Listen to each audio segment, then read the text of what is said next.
국제적인 선교단체로 성장한 예수전도단의 설립자인 로렌 커닝햄 목사님은 살아가는 일생 속에서 너무나 많은 믿음의 사연들, 또 하나님의 역사들이 있었습니다. 그러던 중에 이야기 하나요. 하나님으로부터 선교단체의 비전을 받았고, 그래서 그가 최종적으로 순종해서 제가 하나님 주신 이 선교단체의 비전, 아무것도 없어요. 비전 하나 주신 거예요. 그 비전을 위해서 자신을 드리기로 했습니다. 이제 선교단체의 일을 하기로 그가 결정을 했는데, 그런데 그 결정을 하는 동시에 여러 가지 각종 어려운 상황에 그 목사님이 놓여지게 돼요. 왜냐하면 이 선교단체는 초교파 선교단체예요. 교파를 초월해서 관계하지 않는. 그러니까 이 일을 결정하니 그 목사님이 속한 교단에서 마음이 상한 겁니다.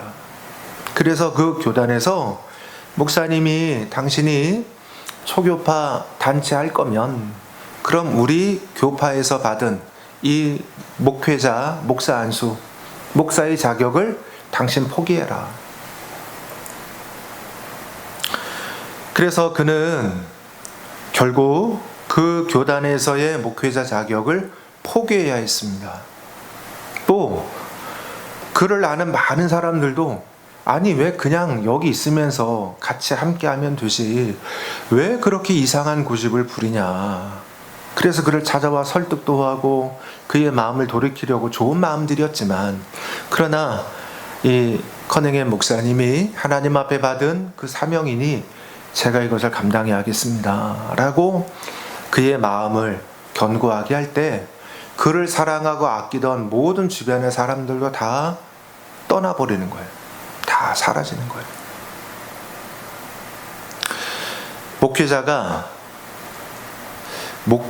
목사라고 하는 그 위치, 그 이름 하나가 사라진다는 것은 모든 것이 없는 인생이지 않습니까?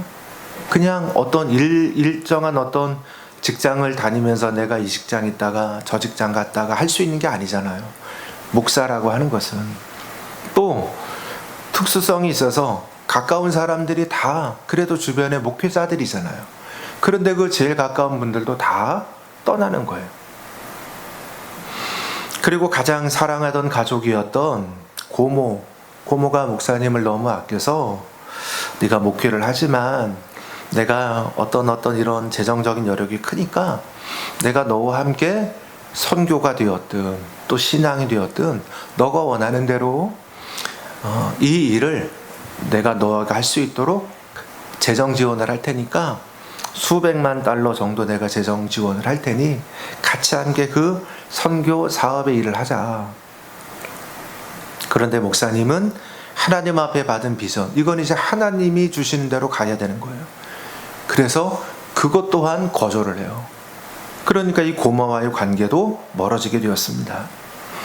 세상 속에서 그가 살아가면서 그에게 안정감을 주었던 모든 것들이 이 한순간 다 하나 다 떨어져 나가버렸어요. 직위도, 친구도, 가족도. 커닝햄 목사님의 말대로 그는 이제 되돌아갈 수 있는 남아있는 다리들을 모두 다 불태워버리는 그런 상태가 되었습니다.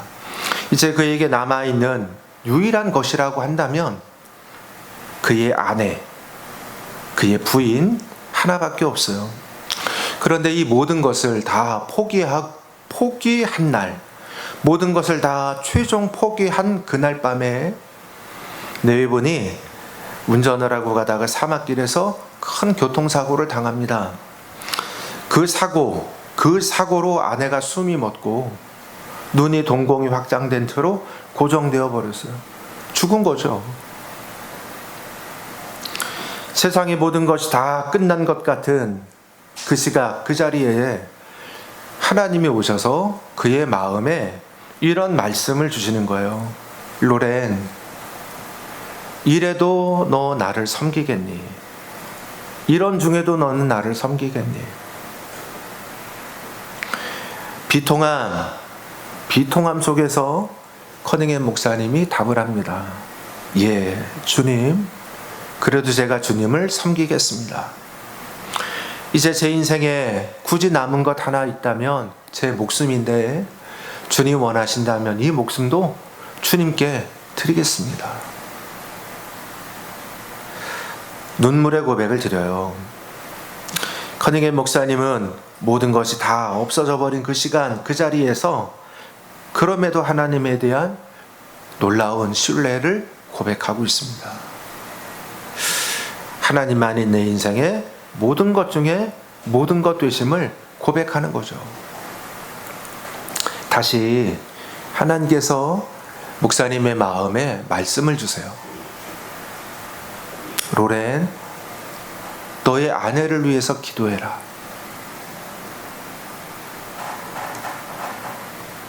목사님이 깜짝 놀랐어요. 그리고 하나님이 그렇게 말씀을 하니까 아내를 위해서 열심히 간절히 기도를 했습니다. 그 기도하는 중에 이 아내가 놀랍게 숨이 돌아오고 그의 목숨이 다시 돌아오고 그가 회복되기 시작하는 거예요. 아무거 안 했는데. 그리고 건강이 다시 회복되게 되었어요. 그리고 그 이후 평생 전 세계의 젊은이들을 일으키고 선교의 사명을 감당하면서 그 예수전도단을 이끄는 책임자, 지도자의 직분을 잘 감당한 그런 목사님이 되셨습니다. 성경은 하나님만이 자신의 모든 것 중에 모든 것이며 내 인생의 전부 중에 전부임을 고백하는 사람들의 간증의 고백이라고 할 수 있습니다. 여러 개 중에 하나님을 믿는데 내가 소중하게 여기는 여러 개 중에 하나인 하나님이 아니라 하나님 하나가 내 인생의 전부이고 그 외에 나머지는 전부가 아무것도 아닌 거예요. 아무것도 아닌 이 절대적인 하나님 한 분을 제외한 나머지는 내 인생에 아무것도 아닌 것으로 여기는 사람들의 인생의 이야기, 간증의 고백이 성경의 이야기입니다. 오늘 말씀의 아브라함의 이야기, 아브라함 주인공이지 않습니까? 아브라함은 성경을 보면 창세기 12장에서 25장까지 아브라함 이야기가 쭉 나와요. 그런데 이 아브라함 이야기를 계속해서 보다 보면 그 이야기 전체가 독특한 구조가 있습니다. 다른 사람들의 이야기와는 좀 다른 아브라함 이야기에는 독특한 구조가 있어요. 뭐냐면 아브라함의 어떤 행동이 있을 때에는 그 행동하기 그 앞에 그 전에 먼저 하나님이 아브라함한테 무엇 하라고 말씀하시는 게 있는 거예요. 아브라함한테 하나님이 아브라함아 너 이것 해라. 그럼 그 다음에 아브라함이 고곳 하는 이야기예요. 아브라함한테 하나님이 이것 네 이것 합니다. 이것 네 이것 합니다. 라고 하나님이 말씀하고 아브라함이 순종하고 하나님이 말씀하고 아브라함이 순종하고 하나님이 가라 그러면 어디로 가고 하나님이 멈춰라 그러면 어디서 멈추고 하나님이 무엇 드리라고 하면 드리고 하나님이 무엇 하라고 하면은 그대로 말씀대로 하는 이야기가 아브라함의 인생이에요. 그러니까 아브라함의 인생이라고 하는 것은 사실은 굉장히 심플해요. 별 것이 없어요. 우리는 아브라함의 이야기에 수많은 이야기들이 있고 사연들이 있는 것을 알지만 그 사연들이 다 뭐냐면 아브라함이 어떻게 해서 대단한 믿음의 역사를 이루었습니다가 아니고 하나님이 무엇 해라. 그러니까 아브라함이 아멘하고 무엇 한 거고 하나님이 무엇 가라. 그러니까 무엇으로 가는 이야기예요. 할렐루야. 그 과정에서 하라고 하니까 했고 멈추라고 하니까 멈췄고 순종을 하고 하니까 했는데 그 이야기들이 그 사건들이 훗날 우리들이 보기에는 놀라운 믿음의 역사다 된 거죠. 12장의 가나안 이주, 15장의 이삭에 대한 제약속과 제사드림, 17장의 할례, 그리고 소돔과 고모라에 대한 멸망 예언, 21장의 이삭의 출생, 22장의 이삭을 바치는 사건, 이 모든 것들이 다 하나님이 너 무엇 해라. 아멘. 무엇 합니다. 교회 여러분 어찌 보면 아브라함이 우리에게 놀라운 신앙의 모델, 너무나 좋은 샘플이 되고 있는데, 그 샘플이라는 게 뭘까요? 신앙 모델, 신앙의 샘플이 왜 그가 되고 있다는 겁니까? 그가 정말 막 어마어마한 막 그냥 불덩이 같은 믿음이 있어서 막 그냥 자기 열정을 가지고 일리 갔다가 저리 갔다가 막 그냥 원수를 때려 부쉈다가 뭐를 했다가 이렇게 해가지고 우리는 그의 믿음을 통해서 도전을 받는 것인가? 가만히 이야기를 살피고 돌아보면 그게 전혀 아니에요. 아브라함은 무엇을 잘했냐면 순종 하나 잘한 거예요. 하나님의 말씀, 그 말씀하시는 거, 그것이 물론 믿음이죠. 왜? 인간적으로는 순종하기 어려운 그런 말씀일 때가 있었으니까. 그럼에도 불구하고 그 순종 하나를 그가 온 마음과 중심을 들여 잘할 때 그의 인생 속에 정말 훗날 모든 이들이 바라보는 하나님, 우리에게, 저에게도 아브라함과 같은 믿음을 주십시오 라고 소원하게 하는 이유가 되는 그런 존재가 되었다는 겁니다. 오늘 우리도 순종 하나 잘하면 아브라함 같은 인생이 될 수 있는 줄로 믿습니다. 어떻게 순종을 잘하죠? 어떻게 우리가 그럴 수 있을까요? 오늘 창세기 13장에는 아브라함이 애굽에서 다시 돌아와 베델에 머물면서 하나님을 경외하는 것과 경배하는 것, 제사하는 것, 예배하는 것과 많은 양과 소로 인해서 조카 롯과 갈등하게 되고, 그리고 헤어지게 되는데, 그 조카 롯 갈등이 나서 헤어지는 거예요. 여러분, 갈등이 나서 헤어져. 참 어려워요. 인생 살다 보면 누구나 다, 여러분 그런 일 있지 않으세요? 잘 사이좋게 잘 지내던 누군가와 어떤 시점이 되어서 서로 마음 불편해져서 헤어지게 돼. 그럴 때 마음 불편한 것도 마음 아프지만 느껴요. 아, 이 사람하고 더 이상 계속되기가 어렵구나. 그래서 결국은 헤어져야 돼. 그런데 헤어지고 나서 어떤 마음이 있냐면, 제 인생도 그렇더라고요. 헤어졌어. 헤어질 것이 보이고 그래서 결국 헤어지게 되는 거예요. 알아. 그런데 제 마음이 더 아픈 건 헤어졌다는 것 자체가 아니라 헤어지게 되는데 나쁘게 헤어졌다는 거. 그렇게 해서 만족스러운 마음, 정말 이렇게 그래도 축복해주고 하면서 헤어졌으면 좋았을 것을, 그러지 않게 헤어지게 되는 것이 마음에 늘 이렇게 제 마음에 정말 슬픔이 되더라고요. 왜? 그 사람을 다시 나중에라도 보고 싶은데 보게 되기가 어려운 거예요. 바라기는 여러분들은 누군가와 어느 순간 헤어질 때가 와요. 헤어지게 될 때 잘 헤어지는 인생들이 되기를 꿈꾸시기를 기원합니다. 어차피 헤어져. 어차피 헤어질 수밖에 없어. 그러면 우리가 은혜롭게 헤어져서 훗날 어느 시점 어느 때가 되어도 그래도 같이 편안하게 전화 한번 하고, 또 기회가 되면 한번 만나서 식사 한번, 차 한번 나누면서 그동안 어떻게 지냈어요? 서로 이야기 나눌 수 있는 그런 관계, 그리고 그런 인생의 인연을 세워가는 우리 교우들이 될 수 있기를 기원합니다. 원수돼서 헤어져서 좋은 거 있습니까? 아브라함이 조카 롯과 헤어지게 되는데 정말 섭섭한 헤어짐입니다. 왜냐하면 조카 롯이 너무나도 이기적으로 해요. 그런데도 아브라함이 끝끝내 그에게 헤어지는 과정에서 은혜를 베풀어주고 그에게 양보를 하고 덕을 베풀어 주어서 마지막까지 은혜롭게 헤어져요. 네. 이것이 아브라함의 인생입니다. 복음성가 중에 이런 노래가 있지 않아요? 약할 때 강함 되시네. 나의 보배가 되신 주 나의 모든 것. 주 안에 있는 보물을 나는 포기할 수 없네. 주 나의 모든 것.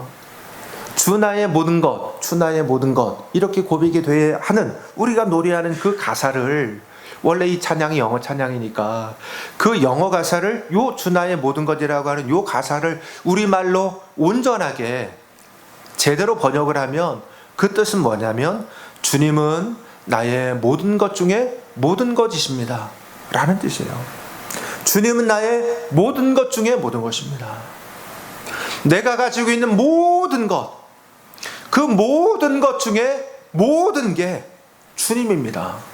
무슨 말입니까? 이 말은 내가 가진 전부는 주님 하나라는 거예요. 주님 하나 말고 내가 가진 거 없습니다. 제가 가지고 싶은 거 주님 하나 말고 다른 거 원하는 거 없습니다. 우리 사랑하는 교회 여러분, 우리의 믿음이, 우리의 인생이, 우리의 삶이 이럴 수 있기를 기원합니다. 주님만이 나의 모든 것, 그 모든 것 중에 모든 것이십니다 를 진심으로 고백할 때 우리는 세상에서 결코 얻을 수 없는 것을 얻고 세상이 결코 부수려고 해도 부수어지지 않는 것을 얻게 됩니다. 그것은 바로 우리 주님입니다. 오늘 이 말씀 속에서 다시금 우리 하나님을 내 인생의 모든 것 중에 모든 것으로 고백하는 우리 성도들의 믿음, 고백이 될 수 있기를 주의 이름으로 축원합니다. 하나님을 모든 것 중에 모든 것으로 고백하는 사람은 첫째로 하나님을 알게 됩니다. 알매는 두 종류가 있습니다. 그래서 하나는 정보로 아는 알미 있고 하나는 인격적으로 체험으로 아는 알미 있어요. 정보로서의 알은 지식으로서의 알미인 거죠. 지식으로. 우리가 하나님에 대해서도 여러 가지로 안다고 생각할 수 있어요. 성구사전 찾으면 하나님의 성품에 대한 갖가지 종류의 이야기가 나오죠. 인내하시고 공평하시고 정직하신 하나님, 신실하신 하나님, 우리가 이런 것을 배우고 알아서 말할 수 있어요. 또 신학적으로도 더 정교하게 신학적으로 공부해가지고 하나님에 대해서 쫙 이렇게 아주 멋진 말로 설명할 수도 있습니다. 그러나 그렇게 한다고 해서 진정 하나님을 안다고 할 수는 없는 것입니다. 반면에 인격적인 알은 만남과 체험을 통해서 아는 것입니다. 하나님을 만나서 알게 될 때 그 알매는 힘이 있습니다. 하나님이 어떠신 분인지 머리가 아니라 우리의 가슴으로 온몸으로 아는 알미 되기 때문에 그렇습니다. 예를 들면 우리의 자녀들을 우리도 알고 부모도 알고 학교의 선생님들도 알아요. 어찌 보면 학교 선생님이 부모보다도 아이들하고 더 많은 시간을 같이 할 수도 있어요. 왜냐면 아침부터 저녁까지. 그리고 집에서는 오면 뭐 자고 밥 먹고 이러니까 실제로 같이 있는 시간이 선생님이 더 많아서 아이에 대해서 더 많은 것을 알 수도 있습니다. 그런데 진정으로 자녀를 아는 게 선생님이라고 말할 수 있나요? 그럴 수 없다. 왜? 부모는 자녀에게 자기의 온 마음, 온 중심을 다 자녀에게 쏟아 넣습니다. 그래서 부모의 놀라움은 이런 거 아니에요? 부모는 자녀가 말하는 말 한마디, 대답 하나 하는 한마디, 예, 알겠습니다. 예를 들어 네라는 그 한 음절의 말 한마디로도 지금 내 자녀가 마음이 어떤지, 상태가 어떤지, 기분이 좋은지 나쁜지, 아니면 고민인지 어떤지, 이런 거를 다 알아요. 부모만이. 자녀의 눈빛 하나만을 보아도 이 아이가 지금 어떻구나 하는 것을 다 느껴요. 부모는. 왜? 그의 마음을 늘 살피는 사람이기 때문에. 하나님에 대한 인격적인 알미 될 때 진정한 경외, 진정한 경배를 드릴 수 있습니다. 우리가 이런 이야기 많이 하죠. 제가 어느 시점에 부흥회에서 또는 기도원에 가서 은혜를 받았고 또 성령을 경험했습니다. 성령을 체험했습니다. 회심 거듭나는 일들이 있었습니다. 이런 얘기를 종종 하는 것은 왜 그러느냐? 그 경험을 통해서 내가 이전에 모르던 하나님을 정말 깊게 아는 그런 경험이 되었기 때문에 그런 겁니다. 그래서 내가 전에는 머리로 하나님을 알았는데 그 경험을 통해서 이제는 내가 머리가 아니라 내 마음으로, 내 삶으로, 내 중심으로 내 하나님을 알게 된 거예요.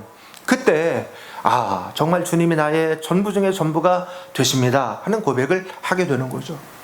오늘 말씀의 앞에 있는 3절 4절 같이 읽어보겠습니다. 시작. 그가 네게브에서부터 길을 떠나 베델에 이르며 베델과 아이 사이 곧 전에 장막 쳤던 곳에 이르니 그가 처음으로 제단을 쌓은 곳이라. 그가 거기서 여호와 이름을 불렀더라. 묘지가 뭐냐면 아브라함이 지금 애굽에서 돌아왔는데 이 돌아온 곳이 베델이에요. 그 머물고 있는 땅이. 그런데 이 베델의 의미가 있는데 이 베델은 아브라함이 처음으로 하나님 앞에 제단을 쌓은 곳이라는 겁니다. 제단을 쌓았다는 얘기는 쉽게 우리 얘기로 말하면 예배했다는 얘기고, 그 조금 더 의미를 더하면 단순한 예배가 아니라 내가 정말 하나님을 만나서 하나님을 체험하면서 예배한, 하나님을 경험한 자리가 되었다는 거예요. 체험했다는 거예요, 여기가. 그러니 여기가 굉장히 은혜가, 굉장히 의미가 깊은 곳이죠. 왜? 아브라함이 처음으로 하나님을 아주 강렬하게 마음속 깊이 영혼으로 만난 곳이 이 베델이기 때문에, 그래서 그가 그곳에다가 단을 쌓고 희생제물을 드리고 하나님을 예배하고 하나님을 부르며 하나님 앞에서 감사하게 주님과 함께하는 시간을 다시금 가지는 그런 시간 여정을 가지게 되었다는 겁니다. 또한 아브라함이 사실은 그 앞에 이야기를 잠깐 드리면 애굽으로 내려갔다고 했잖아요. 애굽으로 내려간 건 잘못 내려간 거예요. 잘못했다는 겁니다. 그가 틀린 일을 했다는 거예요. 아브라함이라고 다 잘하는 것만 있는 게 아닙니다. 우리에게 위로가 되죠. 저 믿음 좋은 아브라함도 다 모든 그의 인생 여정이 다 100점은 아니었구나. 100점 아닙니다. 하나님이 아브라함 보고 애굽 가라고 한 적이 없어요. 성경에 애굽으로 내려갔다고 되어 있어요. 성경 보면 여러분, 내려갔다는 표현은 언제나 안 좋은 표현입니다. 물론 이 지형적으로 높은 땅이 있고 낮은 땅이 있으니까 예를 들어 예루살렘은 높은 땅이에요. 사마리아는 또 주변에 다른 땅은 다 낮은 땅이에요. 그러니까 예루살렘에서 주변에 다른 어디로 가도 다 내려가는 겁니다. 꼭대기에 있는 거니까, 산 위에 태백산맥이 있는 거니까 내려가는 게 되는 거예요. 그런데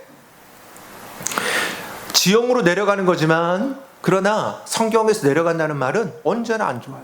올라가는 게 좋은 겁니다. 그래서 지형적으로 내려가는 건데 어떻게 됐어요? 어떤 사람이 예루살렘에서 내려가다가 뭐 만났다고요? 강도를 만나는 거예요. 강도. 내려가다가 강도를 만나. 내려가다가 아브라함이 기근이 들어서 막 가뭄이 되니까 어떻게 먹고 살 게 없어가지고 고민을 하다가 기도 안 하고 자기 생각에 애굽 땅에 거기에 목초지 많고 풀 많고 양식 많고 하니까 좋은 땅이다 싶으니까 자기 생각에 그냥 간 거예요. 내려갔죠. 그랬더니 잘못된 겁니다. 기도 안 하고 갔으니까. 그래서 거기에서 여러 가지 막 어려움을 당하고, 심지어는 자기 아내 사례를 누이 동생이라고 속이고 왕한테 잠자리로 들여보내는 일까지 보내요. 저지릅니다. 자기 죽을까봐 내 부인이라고 해야 될 텐데 그 말도 못하고 부인이 저 동생입니다 해가지고. 그러니까 왕은 모르고, 그럼 그 여자하고 내가 오늘 밤 같이 함께 이렇게 동침을 하마, 이렇게 된 거예요. 물론 그날 밤에 하나님이 그 왕한테 나타나서 혼내줘가지고 너 큰일 날 줄 알아 이래가지고 그 왕이 놀래가지고 너 왜 나한테 속였냐고 하고 아내를 잘 이렇게 돌려보내주는데, 큰일 날 뻔했다고 돌려보내주는데, 그러나 아브라함이 여러 가지 잘못하고 부끄러움을 당하게 되는 거잖아요. 애굽으로 가는 바람에. 그랬던 그가 이제 다시 돌아와서 가나안 하나님의 땅으로 돌아와서 이제 처음으로 하는 일이 하나님 앞에 제사 드리는 일입니다. 여러분, 우리 사랑하는 교회 여러분, 우리들도 늘 제사 예배하는 일에 힘쓰는 우리 교우들 되시기를 기원합니다. 아무것도 아닌 것 같아도 제 예배 열심히 하는 게 아무거예요. 한번 해봅시다. 아무거가 아닌 것 같아도 아무거다. 뭐가요? 예배가. 한번 빠지면 되지 뭐.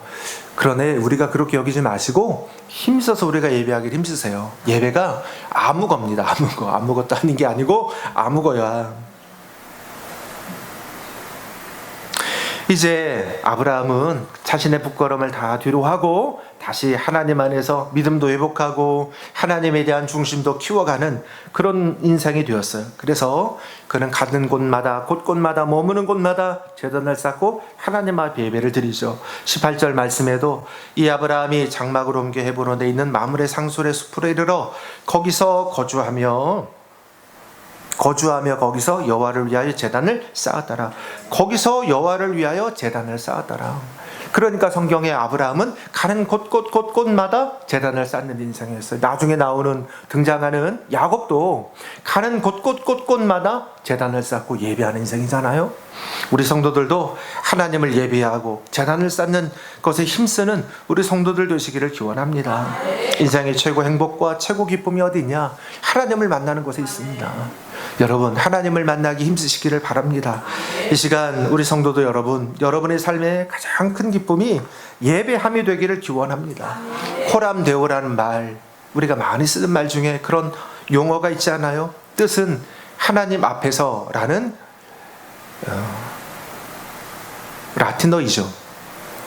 하나님 앞에서 우리가 뭘 하든지, 우리가 생각을 하거나 우리가 행동을 하거나 어떤 일을 하거나 어느 곳에 있든지 무엇을 하든지 내가 하나님 앞에서 있는 사람의 모습, 하나님 앞에 있는 마음으로 우리가 선택하고 행동하고 마음 중심을 가져라 하라는 뜻입니다.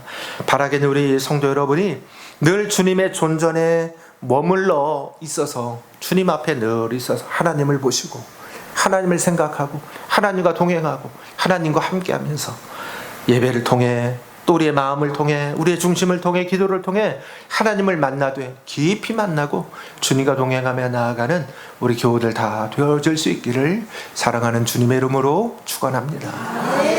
다음 주에 이제 오늘 말씀 이어서 계속 말씀 생각하도록 하겠습니다. 그래서 모든 것 중에 모든 것 되시는 우리 주님을 늘 기뻐하고 즐거움으로 모시며 살아가는 우리 성도들 되시기를 주님 이름으로 축원합니다.